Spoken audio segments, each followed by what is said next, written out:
नहमदुहु व नुसल्ली अला रसूलिहिल करीम बिस्मिल्लाहिर्रहमानिर्रहीम। अज़ीज़ तलबा अस्सलामु अलैकुम व रहमतुल्लाहि व बरकातुहू। आज की इस वीडियो के अंदर हम हिस्सा नज़्म की तीसरी नज़्म मैदान करबला में गर्मी की शिद्दत पढ़ेंगे और नज़्म के आगाज़ से पहले नज़्म के शायर यानी मीर अनीस का तारुफ़ पढ़ेंगे। देखें, मीर अनीस का असल नाम सैयद बबर अली और तखल्लुस अनीस था। आप फैज़ाबाद में 1804 में पैदा हुए, 1804 में पैदा हुए। फ़ारसी और अरबी अपने वालिद मीर खलीक से पढ़ी। दीगर मुरव्वजा उलूम, मुरव्वजा यानी जो उस वक़्त के रिवाज के मुताबिक जो उलूम हासिल किए जाते थे। मुरव्वजा उलूम फैज़ाबाद के एक आलिम मीर नजफ़ अली से हासिल किए। हुसूल तालीम के बाद शाह सवारी और सिपागरी के फ़न भी सीखे। शाह सवारी मतलब घोड़े पर सवारी करना और सिपागरी मतलब सिपाही का काम, ट्रेनिंग वगैरह लेना। मीर अनीस मौजूद तबा थे, मुनासिब तबीयत के आदमी थे। इनके ख़ानदान के अक्सर लोग शेर कहते थे। फैज़ाबाद के जिस माहौल में मीर अनीस परवान चढ़े, इसमें हर तरफ शायरी का चर्चा था। इस अदबी फ़ज़ा ने मीर अनीस के तबई रुझान को जिला बख्शी, जिला तरोताज़गी और जोश दिलाया।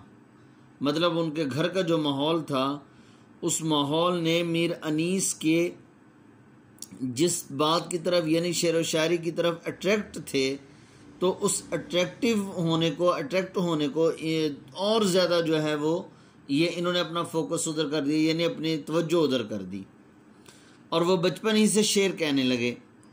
कभी कभी वालिद के साथ लखनऊ के मुशारों में भी शरीक होते थे। इसके बाद लखनऊ आ गए। मीर अनीस एक बुलंद पाया मरसिया निगार थे। मरसिया निगार, मरसिया लिखने वाला। मरसिया किसको कहते हैं? मरसिया कहते हैं, देखें, मरसिया एक ऐसी नज़म, ये लिखी हुई तारीफ़ किताब के ऊपर ही। मरसिया से मुराद ऐसी नज़म जिसमें मरने वाले का नज़म की सूरत में तज़किरा किया जाता है। यानी कोई आदमी मर जाता है तो उसकी याद के अंदर जो है वो नज़म की सूरत में, अशार की सूरत में उसका गम बयान किया जाता है। इसमें दुख और अफसुर्दगी के साथ साथ मोहब्बत और अक़ीदत के जज्बात भी पाए जाते हैं। नज़म की सूरत में मतलब किसी के बारे में कलाम कहना और दुख का इजहार करना नज़म कहकर, इसको मरसिया कहते हैं। जैसा कि अहले तशरीह हज़रात जो हैं वो मरसिया पढ़ते हैं, मातम भी करते हैं साथ साथ, और साथ साथ जो है वो नज़म पढ़ते हैं। इससे दुख भी होता है और जो है वो मातम करने वालों के अंदर जोश भी पैदा होता है। इनके मरासी में मरासी मरसिया की जमा सोज़ो गुदाज यानी दर्द और जलन, किरदार निगारी, जज्बात निगारी और मंजर कशी के बेमिसाल नमूने मिलते हैं जो इनकी कादिरुल कलामी की दलील हैं। इन्होंने वाक़यात और जज्बात के नहायत खूबसूरत मुरक्के पेश किए। मरसिया पढ़ने का अंदाज़ ऐसा था कि समा बांध देते थे, यानी यूँ लगता था जैसे हकीकत में ही ऐसा हुआ है। और फिर पूरे का पूरा मजमा जब मरसिया पढ़ते थे तो जो सुनने वाले होते थे उन पर रिक्कत तारी होती थी, वो रोने लग जाते थे, उनकी आंखों से आंसू जारी हो जाते थे। उर्दू के मारूफ मुहक्किक हाफिज महमूद शिरानी के बकौल वो इक़लीम मरसिया गोई के शहनशाह थे। इक़लीम मरसिया गोई, इक़लीम कहते हैं सूबा को। मतलब ये है कि नज़्म की कुछ किस्में हैं, नज़्म की कुछ किस्में हैं। अब नज़्म को सिंबलाइज़ किया, तशबीह दी जाए एक मुल्क के साथ, और उस मुल्क के बहुत सारे सूबे हैं और उन सूबों का एक शहनशाह, एक बादशाह हो। तो नज़्म के बहुत सारे सूबे, नज़्म एक मुल्क, उसके बहुत सारे सूबे, हम्द है, नात है, मरसिया है, मनक़बत है, कसीदा है, गज़ल है। अब उसमें से एक सूबा मरसिया के नाम से लिया जाए तो हाफिज़ महमूद शिरानी कहते हैं कि जो मीर अनीस थे ये इक़लीम मरसिया गोई यानी सूबा मरसिया गोई के गवर्नर समझे जाते थे। मीर साहब बहुत पुरगो थे, पुरगो बहुत बातूनी बातें करने वाले। उन्होंने मुतअद्दिद कई मरसिए लिख डाले और कोई मरसिया 150-200 बंद से कम का ना होगा, यानी एक बंद जो है वो एक मरसिया जो है 150 बंद। अब ये बंद, ये एक बंद है, देखें ये 6 मिसरे, 4 ये 2 ये 6 मिसरे, ये एक बंद है, ये तो 150-200 बंद। लेकिन बावजूद पुरगोई के उनके कलाम में इब्तिजाल या आमियानापन नहीं आने पाया, फजूल अल्फाज का इस्तेमाल नहीं होता था। इब्तिजाल फजूल को कहते हैं। यह नज़म उनके एक तवील मरसिए का हिस्सा है जो उनके तख़य्युल, ख़यालात, मंजर निगारी और लफ्ज़ी तस्वीरकारी की उम्दा मिसाल है। इनके कुछ मरासी इंतखाब मरासी अनीस के नाम से मजलिस तरक्की अदब उर्दू लाहौर से और अनीस के मरसिए 2 जिल्दें जिसको मुरतब किया सालेहा आबिद हुसैन ने, इनके लिखे हुए हैं। रुबाइयात अनीस और अनीस के सलाम नामी कुतुब भारत से शाये हो चुकी हैं। जी आगे देखें, नज़म शुरू करते हैं हम। मैदान करबला में गर्मी की शिद्दत।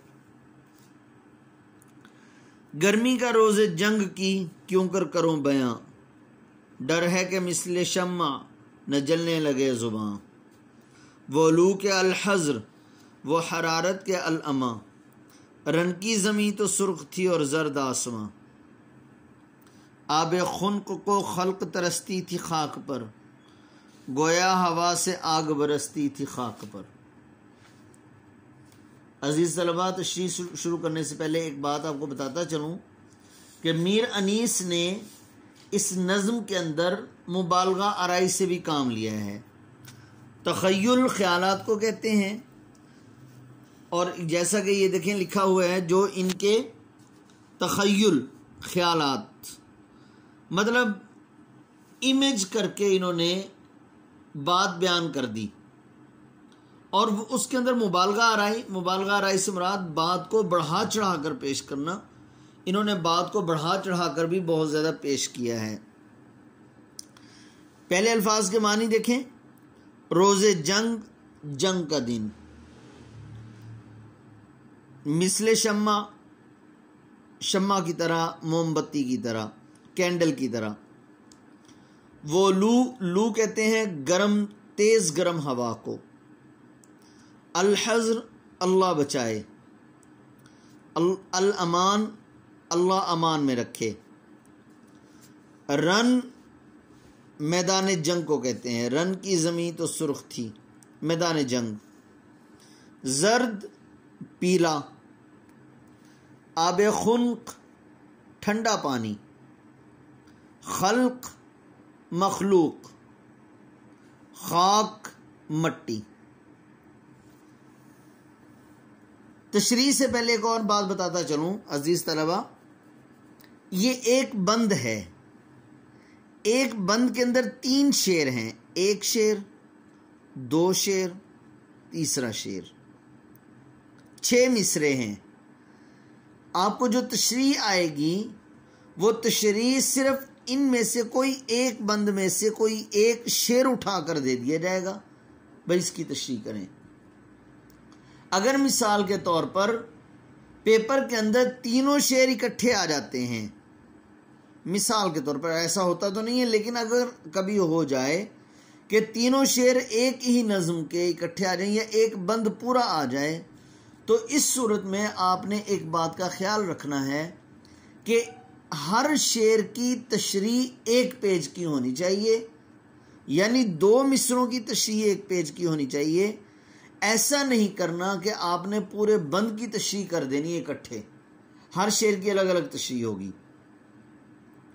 और अगर मिसाल के तौर पर कोई एक शेर ले लिया जाए, मिसाल के तौर पर ये दूसरा शेर ले लिया जाए या इस दूसरे बंद में से कोई एक शेर ले लिया जाए, खुद नहर अलकमा के भी ये शेर मशहूर है, ये आ जाया करता है, ऊपर वाला शेर मशहूर है, ये आ जाया करता है, इनमें से कोई एक शेर ले लिया जाए, तो इस सूरत में अगर आपको याद रह जाए तो पूरे बंद की तशरीह आप कर सकते हैं। लेकिन अगर पूरा बंद आ जाए फिर हर शेर की तशरीह अलग-अलग करनी होगी, क्योंकि वहाँ पर नंबर अलहदा अलहदा अलग अलग हर शेर के दिए हुए होंगे। जी देखें जी, गर्मी का रोज़े जंग की क्यों करूँ बयां। शायर मीर अनीस इस शेर के अंदर ये कहते हैं कि मैदान करबला में गर्मी की शिद्दत का मैं बयान कैसे करूं, मैं बयान करने से आजिज़ हूं और मुझे डर लगता है कि अगर मैं मैदान करबला में गर्मी की सख्ती को बयान करने लगूं तो मेरी ज़ुबान जल जाएगी। यानी 10 मुहर्रमुल हराम को गर्मी की इतनी शिद्दत और इतनी सख्ती थी कि मुझे डर लग रहा है कि वो सख्ती इतने सालों के बाद कहीं ऐसा ना हो कि वो गर्मी की सख्ती मेरी ज़ुबान तक भी आ जाए। और जिस तरह मोमबत्ती जलने लगती है, जल जल कर वो पिघल जाती है और वो अपना वजूद खो बैठती है, अपने आप को खो बैठती है, इसी तरह मुझे डर लगता है कि मोमबत्ती की तरह मेरी ज़ुबान भी जलकर उस गर्मी की तरह, उस गर्मी की वजह से मेरी ज़ुबान भी जलकर मोमबत्ती की तरह पिघल ना जाए। और उस दिन गर्मी इतनी ज़्यादा, फिर उस गर्मी के अंदर गर्म तेज़ हवा इतनी ज़्यादा कि अल्लाह बचाए, और सख्ती इतनी ज़्यादा थी, गर्मी हरारत हीट इतनी ज़्यादा थी कि अल्लाह पाक अपनी अमान में रखे, कहीं ऐसा ना हो कि मेरी ज़ुबान जल जाए और मैं अपनी ज़ुबान को खो बैठूं, मेरी ज़ुबान पिघलने लगे। अल-हज़्र अरब के अंदर जिस वक़्त बहुत ज़्यादा किसी चीज़ का डर होता है तो उस वक़्त ये लफ्ज़ बोला जाता है अल-हज़्र, अल-अमान, यानी अल्लाह बहुत ज़्यादा अपनी हिफ्ज़ व अमान में, अपनी हिफाजत में रखे कि कहीं ऐसा ना हो जाए। रन की ज़मीन तो सुर्ख थी और जर्द आसमां, सूरज की तपश इतनी ज़्यादा थी कि जिसकी वजह से यूं लग रहा था कि सूरज करीब आकर अपनी सुर्खी ज़मीन के ऊपर फेंक रहा है। रन कहते हैं मैदान जंग को।